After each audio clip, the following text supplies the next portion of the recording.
사도행전 7권 투입 묵상 4주차 둘째 날 이어집니다. 먼저 기도합니다.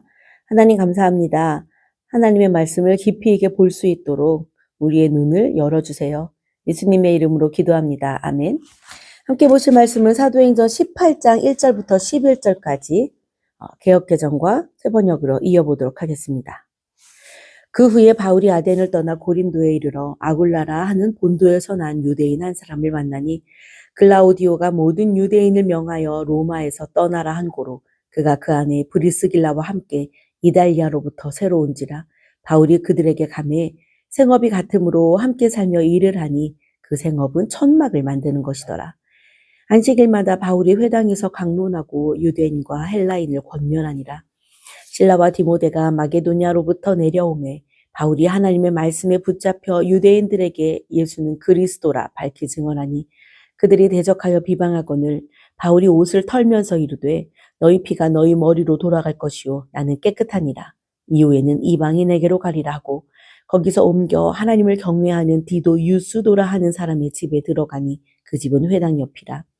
또 회당장 그리스보가 온 집안과 더불어 주를 믿으며 수많은 고린도 사람도 듣고 믿어 세례를 받더라.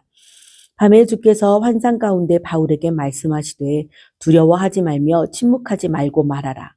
내가 너와 함께 있음에 어떤 사람도 너를 대적하여 해롭게 할 자가 없을 것이니 이는 이 성 중에 내 백성이 많음이라 하시더라. 1년 6개월을 머물며 그들 가운데서 하나님의 말씀을 가르치니라. 새번역으로 이어봅니다. 그 뒤에 바울은 아테네를 떠나서 고린도로 갔다. 거기서 그는 본도 태생인 아굴라라는 유대 사람을 만났다. 아굴라는 글라우디오 황제가 모든 유대 사람에게 로마를 떠나라는 칙령을 내렸기 때문에 얼마 전에 그의 아내 브리스길라와 함께 이탈리아에서 온 사람이다.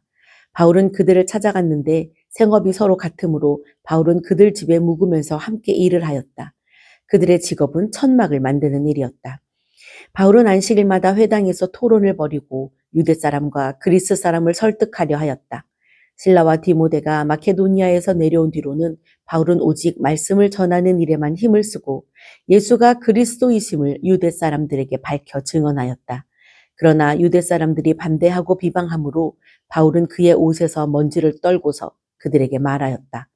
여러분이 멸망을 받으면 그것은 오로지 여러분의 책임이지 나의 잘못은 아닙니다. 이제 나는 이방 사람에게로 가겠습니다. 바울은 거기를 떠나서 디디오 유스도라는 사람의 집으로 갔는데 그는 이방 사람으로서 하나님을 공경하는 사람이고 그의 집은 바로 회당 옆에 있었다. 회당장인 그리스보는 그의 온 집안 식구와 함께 주님을 믿는 신자가 되었다.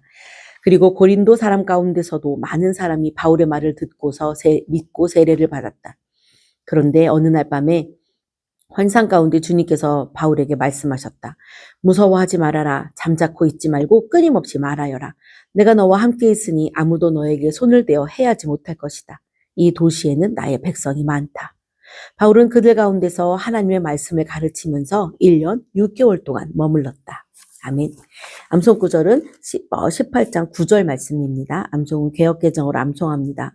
밤에 주께서 환상 가운데 바울에게 말씀하여 이르시되 두려워하지 말며 침묵하지 말고 말하라. 아멘. 밤에 주께서 환상 가운데 바울에게 말씀하시되 두려워 말며 침묵하지 말고 말하라.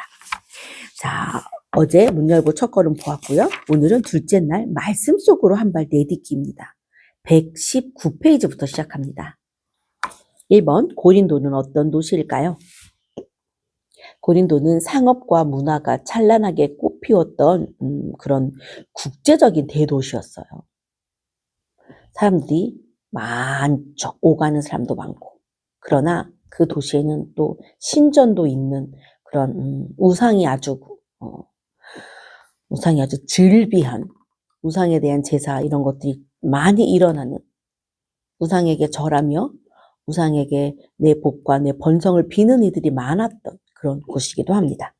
2번입니다. 아글라와 브리스길라는 어떤 사람일까요? 주님을 잘 믿는 부부였죠. 부부 모두가 예수 그리스도를 영접하고 예수 그리스도의 복음을 전파하기 위한 꿈을 꾸고 있는 이들이었어요. 그들이 로마에서 쫓겨나 고린도로 왔을 때 어떤 마음이었을까요? 두렵지 않았다면 거짓말이겠죠.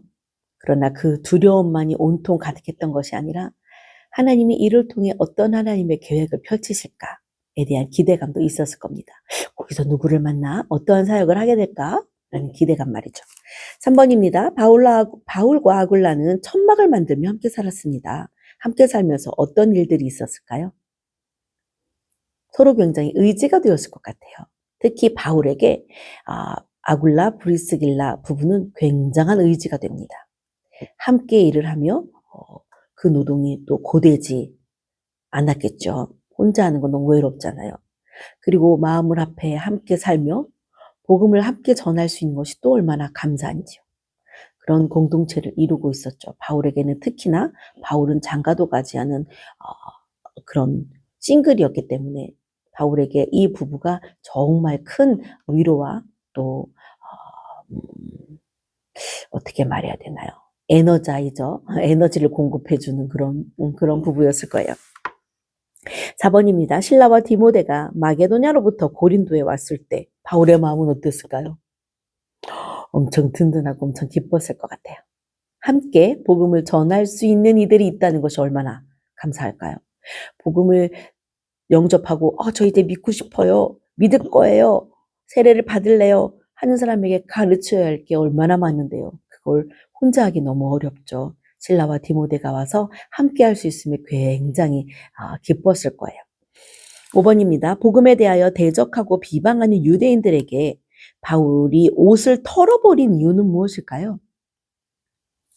예수님께서도 복음서에서 제자들을 주의 복음을 전하라 보내시면서 거기서 복을 빌어라. 그들이 복을 받을 만하면 내가 빈 복이 그들에게 갈 거고 만약에 그들이 복을 받을 만하지 않으면 내가 빈 그 복이 너에게로 돌아올 거야. 그리고 그들이 이 복음 받아들이기를 영 정말 마음을 열지 않고 거부하면 온 몸에 있는 옷에 있는 먼지와 신발에 있는 티끌로 다 털어버리라 했습니다. 이건 완전히 관계를 끊어버리는 것을 말합니다. 이 이후에 너에게 벌어질 일은 너 책임이다. 내 책임이 아니다. 나는 너에게 최선을 다하여 복음을 전하였다는 거죠. 자, 6번입니다. 바울이 디도 유스도라 하는 사람의 집으로 장소를 옮긴 이유는 뭘까요?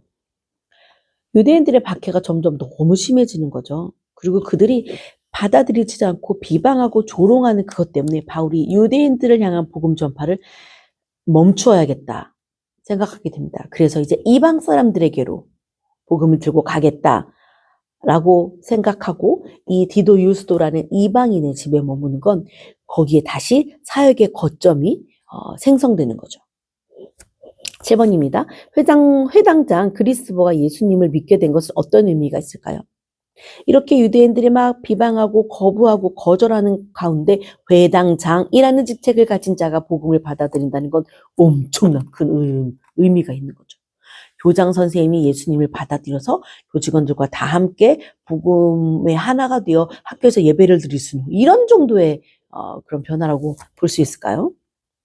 위로와 얼마나 바울에게 위로가 되었으며 그의 여태까지 행한 사역에 정말 열매를 맛보는 이 회당장 때문에 주의 복음을 받아들인 자가 더 많아졌으니까 말이죠. 8번입니다. 주께서 환상 가운데 두려워하지 말며 침묵하지 말고 말하라 라고 말씀하신 의도는 뭘까요? 복음은 계속 멈추지 않고 전파되어야 되거든요. 바울에게 두려워하지 말라고 이야기하시는 거예요. 그 어떤 것도 복음에 전파되는 이 파워를 막을 수 있지 않거든요. 그러니 걱정하지 마. 주눅들지 마. 포기하지 마. 끊임없이 말하라. 이렇게 얘기하시는 거잖아요. 바울에게 힘을 실어주고 싶으셨을 거예요.